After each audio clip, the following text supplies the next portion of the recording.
Hello बच्चों, स्वागत है आपका। तो आज हम पढ़ने वाले हैं रिफ्रैक्शन थ्रू प्रिज्म।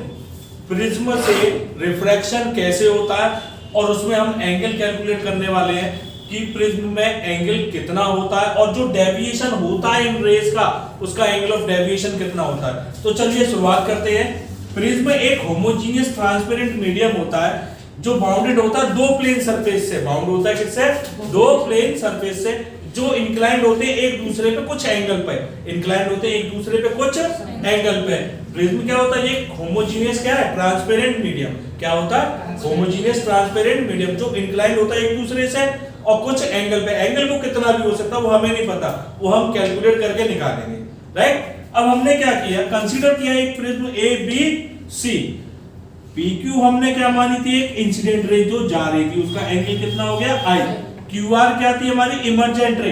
अब इमर्जेंट रे थी, ये हमने नॉर्मल बनाए सरफेस के, और नॉर्मल कितने एंगल बनाने हैं? रिफ्रैक्शन R1 और R2। R1 और नॉर्मल हमने प्रोड्यूस करती और दोनों को क्या कर दिया? कंबाइन। तो वो एंगल कितना बना रहे हैं? R1 और RS कौन सी रे थी? इमर्जेंट रे। RS कौन सी रे थी? और उसका एंगल कितना है बच्चों? E। एंगल कितना है? E। तो चलिए अब हम ड्राइव करते हैं इसकी कंडीशन। सबसे पहले हमें लेना है क्वाड्रिलेटरल AQNR। इन क्वाड्रिलेटरल कौन सा बच्चों? AQNR। Quadrilateral AQNR। अब आपको पता होगा चारों एंगल का सम कितना होता है? 360। कितना होता है? तो angle A plus angle Q plus angle N और plus angle R equal to कितना? 360। कोई दिक्कत बच्चों किसी को? अब ध्यान से देखिए, एंगल Q, अगर मैं बात करूं एंगल Q की, तो ये पूरा एंगल जो होगा, ये पूरा एंगल कितना होगा? 90। कितना होगा? क्यों? क्योंकि नॉर्मल हमेशा सरफेस के साथ कितना एंगल बनाती है? 90। कितना बनाती है? तो एंगल Q हो गया हमारा 90। ऐसे ही एंगल R भी कितना होगा हमारा? ये पूरा 90। कितना होगा? तो एंगल N आप लिखा रहने दीजिए। एंगल R भी कितना हो गया हमारा? 90 इक्वल टू कितना बच्चों? 360। तो angle A plus angle N equal to 360 minus 180। तो angle A plus angle N, angle A plus angle N हमारा कितना आ गया बच्चों? 180। इसको हमने मान दिया इक्वेशन फर्स्ट। कोई दिक्कत बच्चों? पक्का? अब आगे बढ़ते हैं। अब देखिए जरा, ट्राइंगल लेंगे QNR।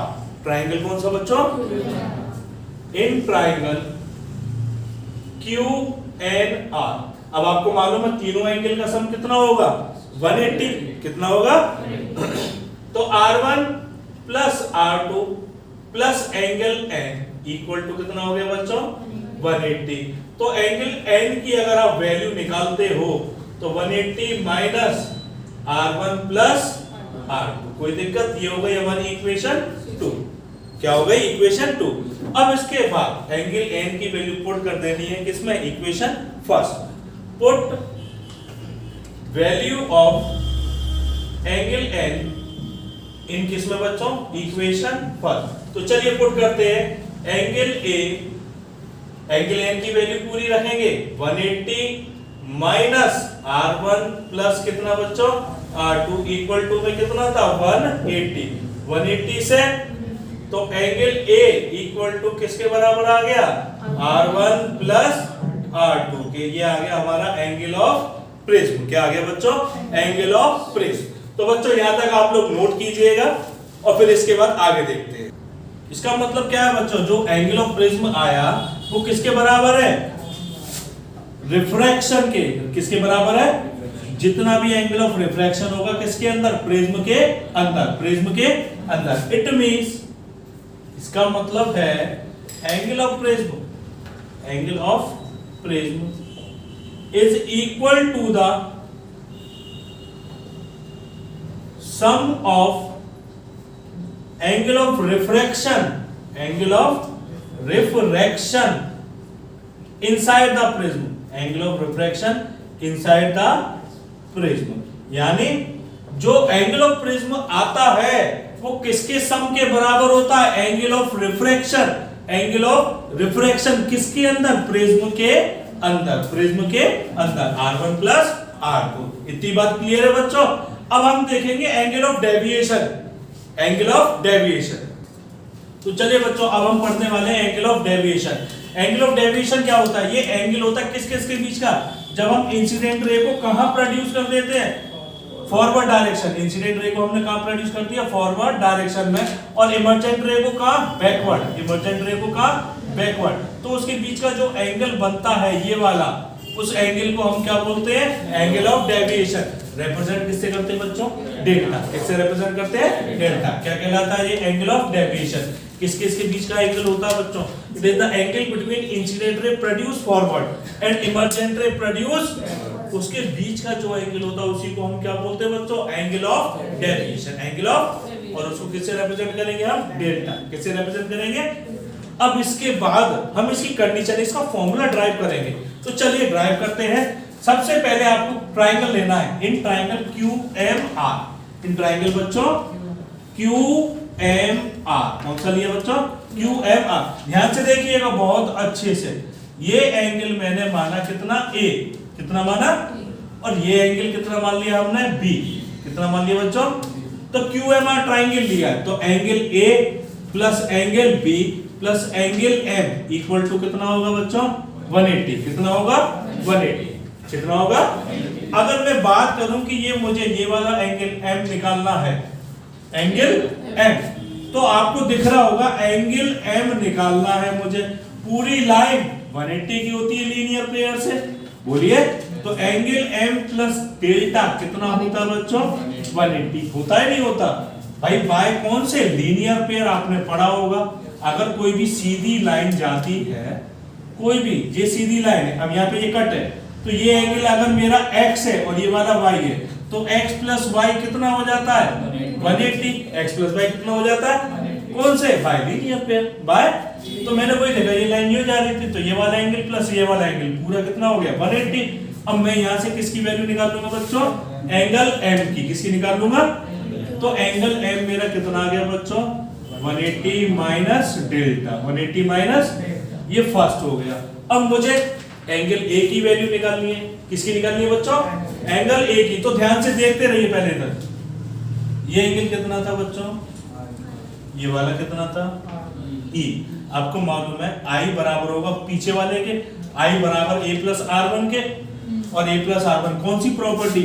एंगल I बराबर होगा A प्लस R1 के, कौन सी प्रॉपर्टी बच्चों? Vertically opposite angle. Vertically opposite angle आपको मालूम होगा बहुत अच्छे से। एंगल I किसके बराबर होगा भाई? इस तरीके से क्रॉस में लाइन जाती है, ये वाला एंगल I है, ये मैंने काट के लिखा हुआ है, ये वाला R1 था और ये वाला कितना था? A। तो ये दोनों बराबर होंगे, वर्टिकली अपोजिट, वर्टिकली अपोजिट। अब मेरे को इससे किसकी वैल्यू निकालनी है बच्चों? A की। तो कितना आ जाएगा? Angle I minus, angle I minus equation. अब तीसरे के लिए, उधर के लिए बात करो, तो एंगल E किसके बराबर होगा बच्चों? B plus R2। B plus, और वो भी कौन सी property? Vertically opposite angle. Vertically opposite.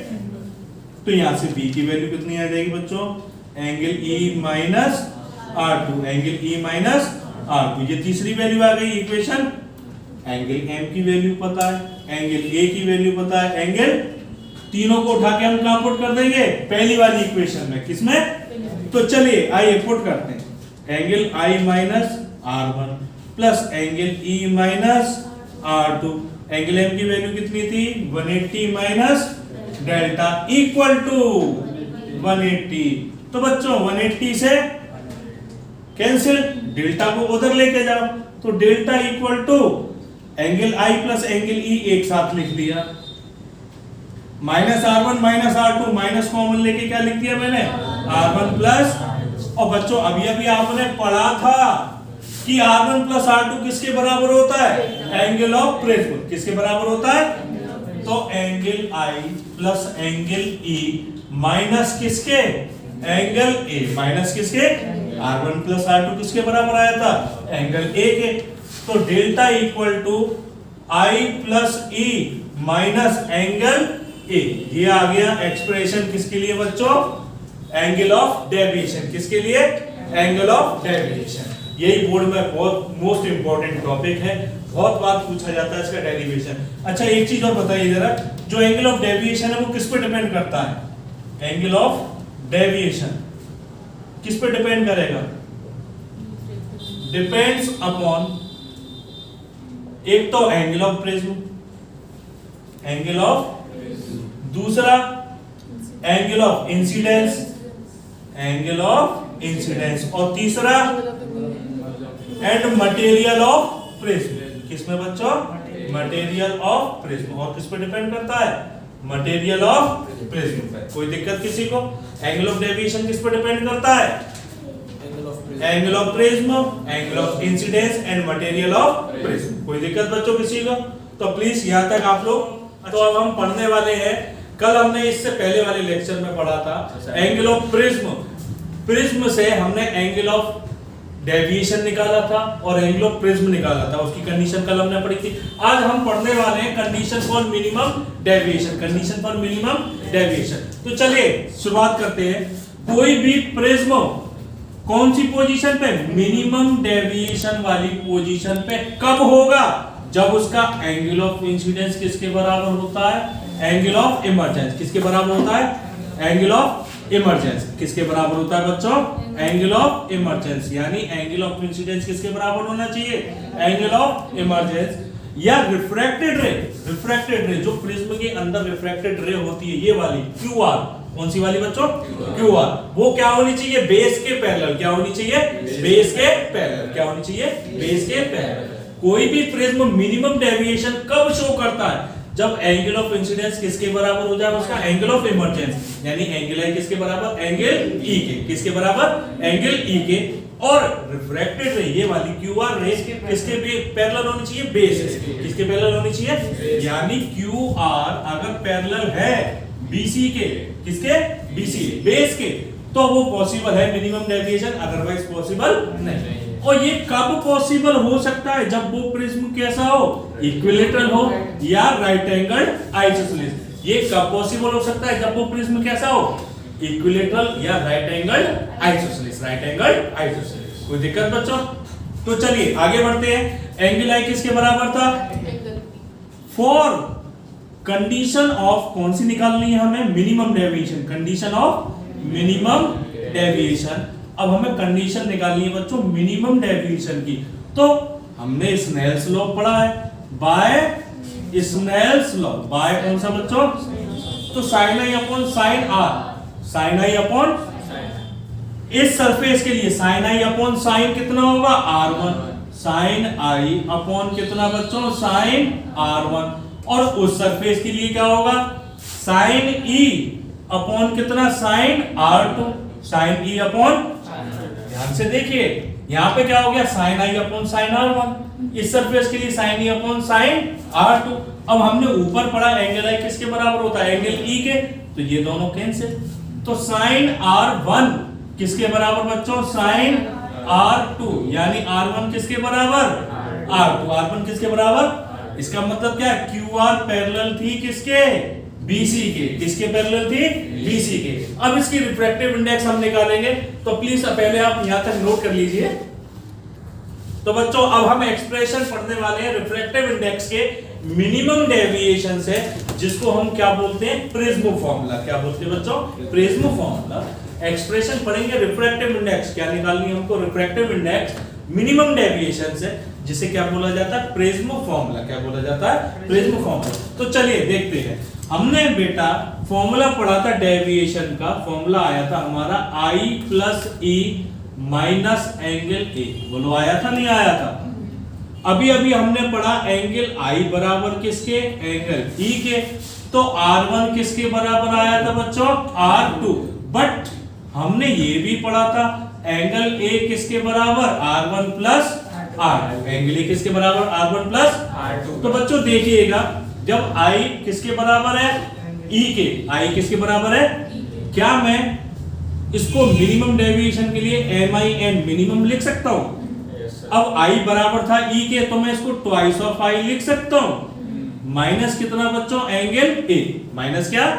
Angle A उठा के इधर लेके आओ, तो delta minimum plus angle A equal to कितना आ गया बच्चों? 2i कितना आ गया? तो i की वैल्यू निकालिए जरा, delta minimum plus angle A upon कितना आ जाएगा बच्चों? 2। ये हमारी किसकी वैल्यू आ गई? i। किसकी वैल्यू आ गई? अब हमने इधर देखना है r1 किसके बराबर था? मैंने इनको क्या मान लिया? r। क्या मान लिया? जरा यहाँ पे पुट कीजिए तो एंगल a इक्वल टू कितना हो जाएगा? तो r की वैल्यू कितनी आ जाएगी? Angle a upon 2। Angle a upon 2, right? By Snell's law refractive index का बच्चों फॉर्मूला क्या होता है? n equal to sine i upon कितना?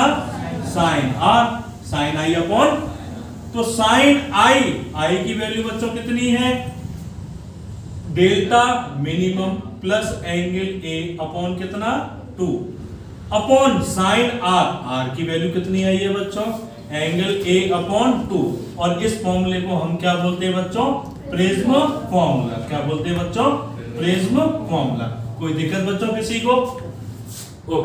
तो बच्चों अब हम पढ़ने वाले हैं इसी में कंडीशन थिन प्रिज्म के लिए। अगर हमको बोल दिया जाता है कि बताओ बच्चा लोग कि थिन प्रिज्म के लिए क्या कंडीशन होगी और उससे हम रिफ्रैक्टिव इंडेक्स कैसे निकालेंगे, तो देखिएगा फॉर किसके लिए बच्चा लोग? Thin prism. किसके लिए? Thin prism. तो सबसे पहले अभी जो हमने फॉर्मूला पढ़ा है, फॉर्मूला हमने क्या पढ़ा? n equal to delta minimum, sine के साथ था बच्चों, sine delta minimum plus angle a upon कितना था बच्चों? 2 upon sine angle a upon 2। यही तो था। अगर थिन प्रिज्म होता है तो एंगल बहुत स्मॉल हो जाता है और उसको हम क्या कर देते हैं बच्चों? नेगलेक्ट। क्या कर देते हैं? यानी sign delta minimum plus angle a upon 2 को नेगलेक्ट कर दिया जाएगा delta minimum plus angle a upon 2 में, यानी साइन हट गया केवल। और ऐसे नीचे वाले एंगल को किया जाएगा, क्या किया जाएगा? साइन a/2 को नेगलेक्ट कर दिया जाएगा किसमें? Angle a upon. अब एंगल को हटा के केवल इन दोनों का रेशियो रख के देखिए क्या आता है बच्चों। तो delta minimum plus angle a upon कितना? Upon angle a upon 2। तो ये 2 से तो 2 कैंसिल हो गया। अब एंगल a का जब मल्टीप्लाई कराओ तो ये हो जाएगा n times of angle a equal to delta minimum और प्लस कितना बच्चों? Angle a। एंगल a उठा के इधर लेके आइए तो n डेल्टा a कॉमन ले लेंगे बच्चों। अगर इसे उठा के इधर लेके आएंगे हम तो ये इस प्रकार से हो जाएगा, तो डेल्टा मिनिमम। अब एंगल a कॉमन निकाला, क्या बचा बच्चों? n-1। और ये किसका फॉर्मूला आ गया? डेल्टा मिनिमम का। ये फॉर्मूला किसके लिए है? Thin prism. किसके लिए है? अब सुनिएगा एक चीज और, जो डेविएशन होता है प्रिज्म से, डेविएशन थ्रू किससे बच्चों? प्रिज्म, वो किस पे डिपेंड करता है? डिपेंड्स अपॉन एक तो एंगल ऑफ प्रिज्म पे, एंगल ऑफ प्रिज्म, दूसरा material of prism, material of prism. लेकिन एंगल ऑफ इंसिडेंस पे डिपेंड नहीं करता। But do not depends upon किस पे बच्चों? Angle of incidence. Angle of, लेकिन किस पे डिपेंड नहीं करता? एंगल ऑफ इंसिडेंस पे। किस पे डिपेंड नहीं करता? Angle of incidence. Condition for, अब बच्चों देख लेंगे मैक्सिमम डेविएशन के लिए क्या होता है भाई? कंडीशन फॉर किसके लिए बच्चों? Maximum deviation. Condition for maximum deviation. तो बच्चा लोग देखिएगा, अगर मैक्सिमम डेविएशन आपसे बोलता है तो उस केस में एंगल ऑफ इंसिडेंस हमेशा कितना हो जाएगा बच्चा लोग? 90। कितना हो जाएगा? अब हमने डेविएशन का फॉर्मूला तो एक ही पढ़ा है, I plus E minus angle A। तो I की जगह क्या रख दोगे? 90 प्लस E और माइनस क्या हो जाएगा बच्चा लोग? Angle A। ये डेविएशन किसका आ गया बच्चों? मैक्सिमम के लिए। किसके लिए आ गया? मैक्सिमम के लिए। अच्छा, मैं एक चीज और आपको बता देना चाहता हूं कि जो ग्राफ होता है variation of angle of incidence with deviation, with किसके साथ बच्चों? Deviation, with angle of deviation, angle of deviation. तो बच्चा लोग देखिएगा ध्यान से इस ग्राफ को, very important, very important. Graph बना के दे देता और हमसे पूछता है कि बताइए इसमें कौन सी कंडीशन मिनिमम और कौन सी, ये होता है एंगल ऑफ इंसिडेंस। कौन सा है बच्चों? Angle of incidence. और ये इस एक्सिस पे होता है angle of deviation, angle of कौन सा बच्चों? डेविएशन। और किससे रिप्रेजेंट करते थे? डेल्टा। किससे? तो बच्चों आपको दिख रहा होगा सबसे कम किस पॉइंट पे है? सबसे कम किस पॉइंट पे है? इस पॉइंट पे है। तो ये पॉइंट कौन सा होता है? Minimum deviation. कौन सा है? एक मैक्सिमम पॉइंट मैंने ये मान लिया बच्चों, ये क्या हो गया हमारा मैक्सिमम पॉइंट। ये क्या है? मिनिमम पॉइंट पे एंगल आई किसके बराबर होता था? R1 किसके बराबर होता था? और मैक्सिमम पॉइंट पे एंगल आई कितना होता था बच्चा लोग? 90। कितना होता था? बस इतना ही आपको याद रखना है। और अगर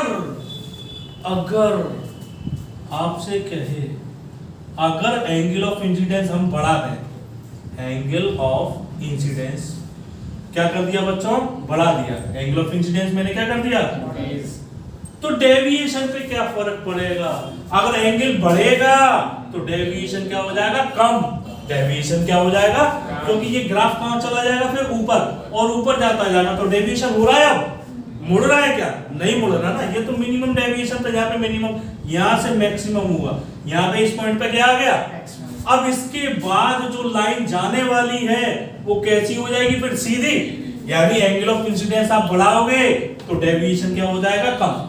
When angle of incidence increases, deviation decreases. Deviation decreases. तो बच्चों अब इसके बाद हम पढ़ने वाले हैं इसके न्यूमेरिकल्स। क्या पढ़ेंगे अब? न्यूमेरिकल्स। ओके बच्चों, तो प्लीज आप लोग यहाँ तक